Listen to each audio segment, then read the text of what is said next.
Hello and a warm welcome back to the channel of nonsense and a bit of a trip down memory lane, because the first ever car that I reviewed on YouTube was so long ago. It's actually on what is now my motorbike channel, and it was the T6.1 Volkswagen California, which I filmed out in Canada.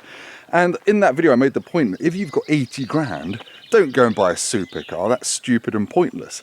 Buy a camper van. But anyway, this is the new for 2025, well, it's a year old really, Volkswagen California, but it's now based on a car platform, not a van platform. And in this video, I'm going to do my usual walk around and show you the features, but then it's going to get weird because I'm going camping with my family and I'm going to get my kids to film me. So stay tuned for what is probably chaos and probably not the best Volkswagen California video on the internet. Let's get cracking. Thank you. The cows like it. Yes, you did hear me right. I said £80,000 because that is roughly what a top spec one of these costs in ocean trim. This is a mid-spec coast model, so it's still got the electric pop-up roof and it's got 4 seats and a proper kitchenette in it. And then the entry-level one is only £63,000. That's got 5 seats, not really a proper kitchen and a manual roof. But anyway, is it worth the money? Well, probably, because these hold their value like nobody's business, and especially during COVID, values of Volkswagen camper vans, which are made from the factory by Volkswagen as camper vans, a bit like Mercedes, their Marco Polos, and Ford now, they hold their money ridiculously well. This blue's about £1,000. This one is 76 grand because it's got some power latching doors and things like that. We'll talk about the engines in the driving bit, but for now, I'm going to show you the campy bits because I'm in a bit of a rush to go camping, pack up and let my children ruin it. Like the multivan on which this is based, it looks a bit less vanny than the old T6.1. It's a bit more swoopy down the front, the windscreen comes low, and it's a bit less bluff at the front. It's a bit longer than the old T6.1 California. It's 5.17 meters, which is about 17 centimeters longer than the old one. It's about the same height, just under 2 meters, and the same width as well. Weighs 2.36 tons unladen, so it is heavy. It can tow 2 tons though, so it's still a practical vehicle. But the big change for me is it now has sliding doors on both sides, which you might think is a bonus for better access, but it does mean that the kitchenette is now a bit smaller from memory anyway, because you need to be able to walk through. And I'll show you all the inside stuff in a minute. Oh yeah. And the awning, which is currently on the other side, can now go on either side, which is an improvement over the old one. Around the back, you get the California logo in this very swanky script. And to open the boot, you need some pretty strong arms to start with, because this is heavy and it doesn't electrically open until I think you get the top spec models. Now, if you've looked at a California before, you'll know what's in here. You get some camping chairs, which are now Velcroed in. I swear they used to be on a metal clip, which was actually less of a faff than that. But look, there we go, camping chairs. These have now got higher backrests for less back pain when you're camping. But let me just zip that back up. You've got apparently 4,005 litres total luggage space in here, but because the rear bed kind of splits it in half there, you've got some storage there for things like, you know, your chocks, your hoses and your cables to plug in. There's a dustpan and brush in there as well, because Volkswagen knows what I'm like. You've got a couple of cubbies here. Your gas bottle sits in here. In here, you've got a shower head down there for the cold shower, which runs off this. You fill up the water there. That used to be on the outside. You have, actually, while I'm around here, you have still got the power inlet there, and the fuel filler is now there rather than by the passenger door as it was on the T6.1. That doesn't quite go high enough for me to stand up under, which is a little bit annoying. But yes, this mattress folds out and that's your downstairs bed. I'll show you that when I'm actually camping. And likewise, I'll show you the top roof bed when we're camping as well. But for now, I'll show you the driving-y stuff.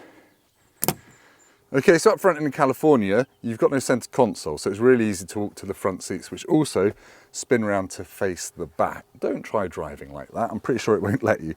You've got a 10-inch infotainment system with wireless CarPlay and Android Auto. It is a bit of a shame now. This is the last gen Volkswagen, previous gen Volkswagen infotainment system. So yeah, it's not the best, to be honest. You've got the climate buttons down there, but you've got to use the sliders of doom for just the temperature. Bit of a shame. You've got a digital dashboard though, and at least you've got physical buttons on the steering wheel, not haptic ones. And yeah, loads of storage in the doors. These cup holders fold out down here, and the glove box is a reasonable size, and you've got this little one up there as well. And oh, a lidded cubby there. Now, you get window blinds for this as standard, so you can block out your windscreen at night. There are also some louvers you can fit around this window, so you can have it half open at night without mosquitoes getting in. This is not a sunroof, that is the access to the roof bed, which is currently down. I'll show you that when we're camping. Carrying on with the interior bits, you used to have a little screen up there on the 6.1, but now it's back here. You've got a little screen here to check out your battery levels, your water tank levels, and all of that stuff as well. And then you can see how much battery life you've got left, whether you need to hook up, and then you can hook up my camper van, you know what I mean? And then you can see your settings and turn the lights off, and all that kind of stuff. And you can actually just tap the lights and double tap them to turn off every light in the van, so you don't have to crawl to the front to do that, which is good. Right, I'll show you all of this stuff when we're actually using it, but essentially you've got a hob and a sink there, you've got 3 pins there, USB-Cs, you've got a cutlery drawer. I said I wasn't going to show you this, I'm showing you it, but anyway, let's go camping and then see what it's like. Right, driving the new Volkswagen California then. I don't know if you can hear me over the fans in here. They are going quite well because it's a big car to cool down. Sorry, van. There's a big van to cool down when it's hot. Hang on. Climate, fans. There we are. Right, driving the 2025 Volkswagen California is reasonably similar to driving the Volkswagen multivan, which I quite like. As I said, this is now based on a car platform, so it should feel more car-like than van-like, and that is really true. Look, they've just ripped up our high street overnight. They're re-tarmacking it. So this is a pretty good test of low-speed ride, and yeah, there's some rattling from the kitchen appliances back there, but it's so much better than the old T6.1 in that regard. The view out's really good. You've got these big quarter lights at the front, big door mirrors there, the glass is nice and low, so the man can see me wave him across the road. Yeah, it is it's really easy to drive for a big van, considering it's over 5 meters long. You've got reversing camera, big door mirrors, and a great view out. It's actually one of the easiest vans to drive, helped by the fact, obviously, there's no bulkhead and you've got big side windows as well.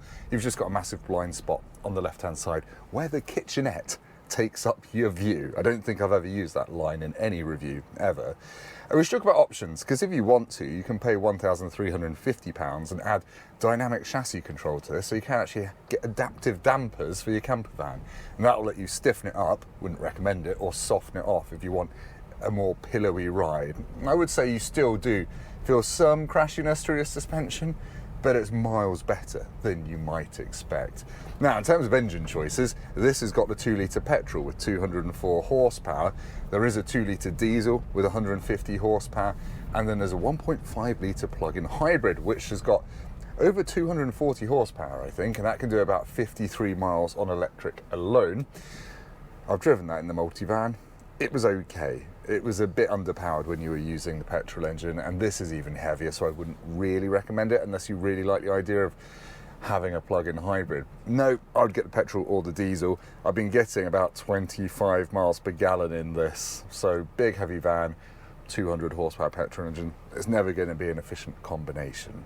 One thing that has surprised me in a good way about this new California is that when you get to a roundabout, you go round it at a normal speed, it doesn't actually lean over much. The body doesn't roll. It does a bit, but nowhere near as much as you might be expecting from a van.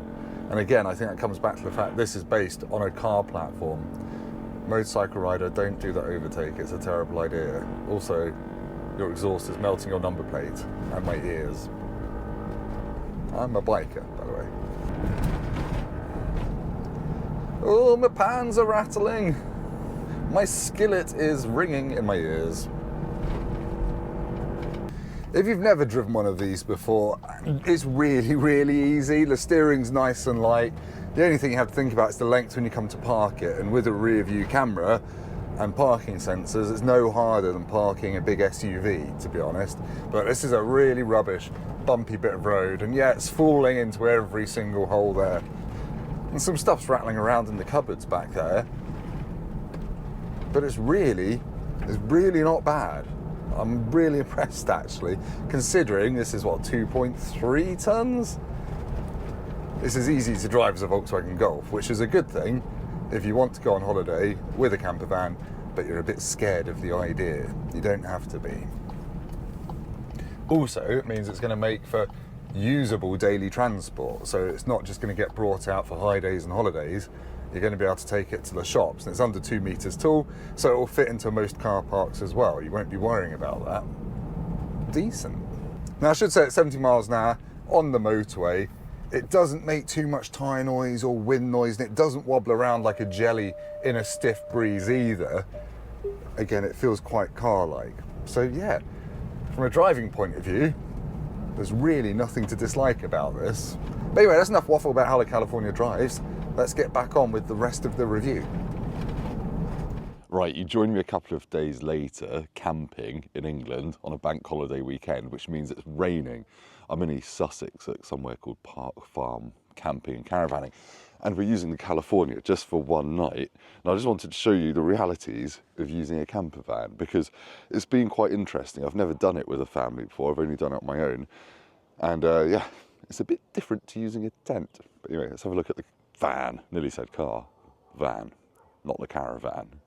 So setup is obviously so much easier than a tent. You just turn up, plug into a campsite socket there, so you can use the electricity without worrying about running down the leisure batteries or anything like that. But they've got about a 60-hour range time on them anyway. So we have just woken up, so excuse the mess, but the kids slept down here, so they've had their unicorn cartoons out, and I think my 6-year-old is reading about yes, sinking the Tirpitz or something. Yeah, so they slept down here, and they slept really well. You've got all this kind of lighting which you can turn off and on using the little screen here. But I've actually used the Volkswagen California app, and it's been really useful. It connects to the car, it can help you find campsites and things like that, but mostly I've been using it to turn the heater off and on, and also adjust the lighting. So we've turned one of the chairs around. It does actually make getting in a little difficult, and then getting up to the bed, you have to stand on the shoulder of that to get up there. Some things I've learned though, my kids are both in car seats, so I've had to bring the little travel car seats, not the big Isofix beasts, because you have to fold these seats flat. There's nowhere to put your car seats. You've obviously got to remove them to fold the seats down, and then there's nowhere to store them. Luckily, I thought about that ahead of time, and I brought their little trunky travel seats there. But if I hop in, you can see that you end up just kind of dumping stuff in every available cubby hole. So, oh, I'm falling over. Are you filming the car? I am filming the car. So yeah, you end up just kind of stowing stuff down there, especially in the rain. Who am I talking? I'm talking to the people on the internet. Is that okay? No, it's not okay, apparently. So yes, it is a lot more cramped than a tent, but it's not been too bad, and we had a really, really good night's sleep in here. The only thing I would say, if you've got 2 adults in this bed, it's going to be quite narrow. You need to be special friends, I think, to sleep down here. Right, I'm going to show you the top bed, but there is a sniffly child in it. Okay, let's show you the top bed. This is where me and my other half slept. It is actually wider than downstairs, and we had a really good night's sleep. I've only just opened these to get some light in here, but the mattress is kind of foam one, and it's got these plastic spring plates underneath as well. I slept like a log up here. I didn't get uncomfortable. I'm a side sleeper, and I was absolutely fine. My other half slept well until someone needed a wee at 4 in the morning, and then it's a bit of a clamber down. And with this seat rotated, you haven't got a handy footrest to get down, so we had to use this one. You have to step on there, not on the armrests. But yeah, sleeping accommodation is really good. And you've got a 12 volt there. You can turn the lights in the roof on and off. I think in the old one there used to be more lights up here, but that might just be my memory playing tricks on me. And over here you've got a USB-C, which I used to charge my phone overnight, and you can leave your phone there. So it is really well thought out. There is actually a child up here, but she's hiding. She's not allowed on YouTube. Right, that's probably enough of an overview. I'm going to get the awning out and cook breakfast, and I'll get someone to film that. Actually, the 4-year-old wants to give you a review of how she slept in the van. How did you sleep? Good. Did you have a good sleep? Yeah. Have any good dreams? I didn't have any dreams. Right, it is breakfast time, so we've got the awning out, which is easy once you know that the legs hide under a little flap here, and then they pop down and then lock in position using these little plastic cam levers, which take a lot of pushing and they definitely feel like you're going to snap them when you first do it. I'm using my own gas stove. There is obviously a gas hob in the van just because I don't want to have to clean up the inside of the van, but I am using the table that comes in the boot. I'll show you that. That kind of hides under here. I folded the kids' bed away, and look, got this little side table as well, which we're using to house all the cutlery and stuff. And it looks a bit more like a normal van in there now. So anyway, so far so successful. I forgot to drink any of that beer last night, but anyway, there we are. Onwards with the camping. Right, I'm going around canvassing opinions from the children about what they think of the camper van versus our tent. And eldest daughter, what do you think of the camper van? I think the camper van could use a little bit cozier. You think it could be a bit cozier? Yeah. Yeah. How do you think it compares to our tent? Do you prefer the tent? Tent. Why do you prefer the tent to the van? Because the tent has it on the floor, and you don't have to climb up chairs to get to Mummy and Daddy's room. You don't have to climb the chairs to get. But I do like climbing them. But you like the bunk bed thing in here, don't you? yeah. But yeah, it's just a bit smaller than a tent, isn't it? Yeah, and it has loads of these those bits that hurt my feet. I've been pointed to down there. Things hurt your feet, do they? Yeah.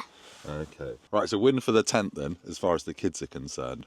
Interesting, which is good because I haven't got 76 grand. Right, we've come to the end of our time with the Volkswagen California, doing a proper giggly family camping trip just for one night. And it's been really interesting to use this as a normal family camping car because it does have some flaws if you've got two young kids. Firstly, the heater, which we've needed because it's been a little bit chilly. It's not been proper Baltic, but it was about 8 degrees last night. And the heater you can only have on for so long before the European emissions laws kick in, and it says you've got to drive the van again before using it because you've emitted too much CO2 using the heater. So you get a little bit cold.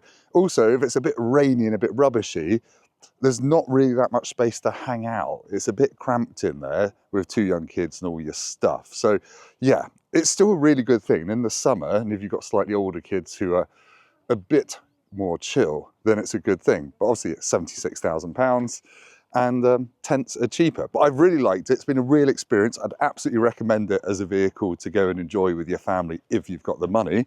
I'm going to give it 9 Tim Roadies out of 10. If you've got any questions, leave them in the comments. Otherwise, like, comment, subscribe. Thank you to my family for tolerating me filming while trying to have a bit of a holiday. And I'll see you next time. Goodbye.